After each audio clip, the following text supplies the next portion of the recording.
नमस्कार दोस्तों। कश्मीर में उमर अब्दुल्ला ने जम्मू कश्मीर के मुख्यमंत्री के तौर पर शपथ ले ली है। हाय उमर अब्दुल्ला। इसी के साथ जम्मू कश्मीर पर भाजपा का अघोषित शासन खत्म हुआ। शपथ ग्रहण में शामिल इंडिया गठबंधन के लोगों की तस्वीरें बता रही हैं कि कश्मीर में बदलाव तो आया है। कश्मीर के लोगों ने भारतीय जनता पार्टी को बाहर किया है और इंडिया की सरकार बनाई है। खास बात यह भी है कि कांग्रेस उमर अब्दुल्ला की सरकार में शामिल नहीं है, वो नेशनल कॉन्फ्रेंस को बाहर से समर्थन दे रही है। मुख्यमंत्री बनते ही उमर अब्दुल्ला ने पहला बड़ा फैसला लेकर सबको चौंका दिया। उमर अब्दुल्ला ने जम्मू क्षेत्र से डिप्टी सीएम सुरेंद्र चौधरी को बना दिया है। जम्मू हिंदू बाहुल है और वैष्णो देवी मंदिर की वजह से धार्मिक इलाका भी है। उमर अब्दुल्ला ने कहा है कि हम जम्मू को ये महसूस नहीं होने देंगे कि इस सरकार में उनकी आवाज नहीं है। साथ ही दूसरा बड़ा फैसला ये लिया है कि वो जम्मू कश्मीर में कहीं भी जाएं, उनके लिए सड़क पर कोई अलग से कोई व्यवस्था ना की जाए, उनके लिए कोई ट्रैफिक न रोका जाए। नेशनल कॉन्फ्रेंस के नेता उमर अब्दुल्ला ने शेर कश्मीर इंटरनेशनल कन्वेंशन सेंटर में 11:30 बजे शपथ ली। सीएम उमर अब्दुल्ला के अलावा 5 मंत्रियों ने भी उनके साथ शपथ ली। मनोज सिन्हा ने उनको शपथ दिलाई। मुस्लिमों के नाम पर डराने वाली भाजपा को कश्मीर में मुंह की खानी पड़ी, लेकिन सियासत जो कश्मीर में नहीं कर पाई वो यूपी में कर गुजरी। आपके सामने ये गोपाल मिश्रा का घर है और ये उस मुस्लिम का घर है जहां गोपाल मिश्रा झंडा उखाड़ने के लिए गया था, जहां उसे मारा गया। दोनों तस्वीरों को देखकर दोनों के आर्थिक हालातों का अंदाजा लगाया जा सकता है। हर साल बहराइच के महाराजगंज में आसपास के 20 गांवों की मूर्तियां इकट्ठा होती हैं और हर साल साथ में सभी मूर्तियों को गौरिया घाट पर जाकर विसर्जित किया जाता है। मूर्ति विसर्जन के दौरान हुए दंगों में करीब 50 मुस्लिम परिवार मारे डर के घर छोड़कर चले गए हैं। दैनिक भास्कर की रिपोर्ट कहती है कि करीब 20 किलोमीटर के एरिया में आगजनी, हिंसा, लूट के निशान हैं। गाड़ियों को चिन्हित करके जलाया गया। दूसरे दिन इस भीड़ को किसने उकसाया? किसने दूसरे दिन अंतिम संस्कार होने के बाद दंगों को हवा दे दी? पुलिस कहाँ थी? क्यों पुलिस का कोई बड़ा अधिकारी वहां पर नहीं नपा? ये वो सवाल है जिनको हिंदू मुसलमान का दंगा कहकर दबा दिया गया है। दोस्तों, 14 अक्टूबर को जब राम गोपाल का अंतिम संस्कार हो गया तो उस भीड़ ने महाराजगंज में मुस्लिम घरों और दुकानों पर धावा बोल दिया। महाराजगंज में सबसे पहले हीरो की एजेंसी में आग लगाई गई। उसे 25 से 30 गाड़ियां राख हो गई थी।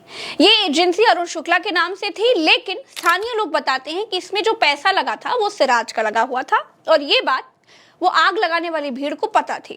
इसी के बगल लखनऊ सेवा अस्पताल भी फूंक दिया गया। यह भी एक मुस्लिम का ही था। चांदबारा इलाके में करीब 20 घरों में आग लगाई गई, लूटपाट हुई। यहाँ एक मुस्लिम महिला ने बताया कि भीड़ उनके सामने वाले गांव में आई और आग लगाने लग गई। फिर उनकी तरफ आई और उनकी बेटी की शादी को 2 महीने बचे हैं। उनके घर में गहने और पैसे रखे हुए थे।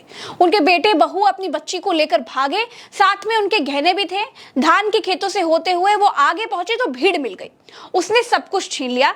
एक बिटिया की खोपड़ी फोड़ दी, भाई को मारा और पोती के हाथ पर मारा। मुसलमान है, बस ये लेना देना। सलमान के नाम पे लोग मार रहे हैं, ऐसा करते हैं साहब। एक और मुस्लिम व्यक्ति मोहम्मद इलियास कहते हैं कि जब लोगों की भीड़ यहाँ पर आई तो हम लोग धान के खेतों में भाग गए। दुकान से करीब 10 क्विंटल लोहा उठा ले गए, 50 किलो से ज्यादा रिंच उठा ले गए, कई पाइप थे वो सब कुछ उठा ले गए। दोस्तों, इस घटना का आरोपी अब्दुल हमीद और उसके परिवार को बताया जा रहा है। अब्दुल ज्वेलर है और उसके 4 बेटे हैं। सबसे बड़ा है पिंटू, जिस पर पहले से गैंगस्टर एक्ट लगा हुआ है। वो नेपाल में अपने ससुराल में रहता है। उससे छोटा रिंकू घर पर ही रहता है। इसी पर राम गोपाल को गोली मारने का आरोप है। तीसरे नंबर वाले लड़के का नाम है सबलू। चौथे नंबर के बेटे की उम्र है कुछ 16 साल। 4 में से 3 लड़के अब्दुल हमीद के साथ घर पर ही दुकान पर रहते थे। एक बेटी रुखसाना है अब्दुल ने, जिसकी शादी करीब 4 साल पहले बहराइच में ही कर रखी थी। इतनी बड़ी 20 गांवों की मूर्तियों के साथ मूर्ति विसर्जन हो रहा था। स्थानीय लोग बताते हैं कि सुरक्षा के नाम पर केवल 2 पुलिस वाले और 4 होमगार्ड थे। क्यों पुलिस नहीं भेजी गई? क्या जानबूझकर दंगे होने दिए गए? दूसरे दिन पुलिस चाहती तो दंगा कंट्रोल कर सकती थी। दूसरे दिन दंगा अंतिम संस्कार के बाद भड़का। गोपाल मिश्रा की हत्या के आरोपी अब्दुल के घर के दोनों तरफ हिंदुओं के मकान हैं। सामने मस्जिद है, बगल में पप्पू जायसवाल का घर है। इसी घर की छत से रामगोपाल मिश्रा अब्दुल की छत पर गया था, जहां उसे बाथरूम के शेड से गोली मारी गई। छत पर कांच की बोतलें भी मिली, जिसका इस्तेमाल हत्या में हुआ ऐसी आशंका जताई जा रही है। दोस्तों, याद रखिए, दंगा कभी होता नहीं है, दंगा कराया जाता है। और उसमें मरता कौन है? आम आदमी। गोपाल मिश्रा जैसे नई उम्र के बच्चे ये दंगे इतनी सफाई से कराए जाते हैं कि आप उठाते रहिए आवाज, आप उठाते रहिए सवाल, आप करते रहिए शक, कभी कोई जांच नहीं होगी।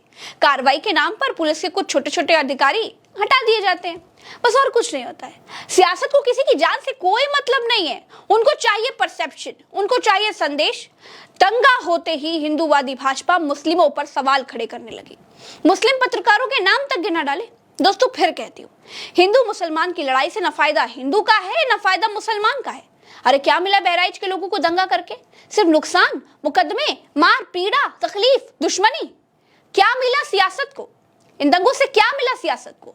सियासत को मिला लोगों को भड़काने का एक मौका, चुनाव में लड़ने का एक मुद्दा। वो चाहे अब्दुल की जान से मिले या फिर गोपाल मिश्रा की जान से, उनको कोई फर्क नहीं पड़ता। दोस्तों इस वीडियो में इतना ही, हमें दीजिए इजाजत, चलते हैं। राम राम, दुआ सलाम, जय हिंद।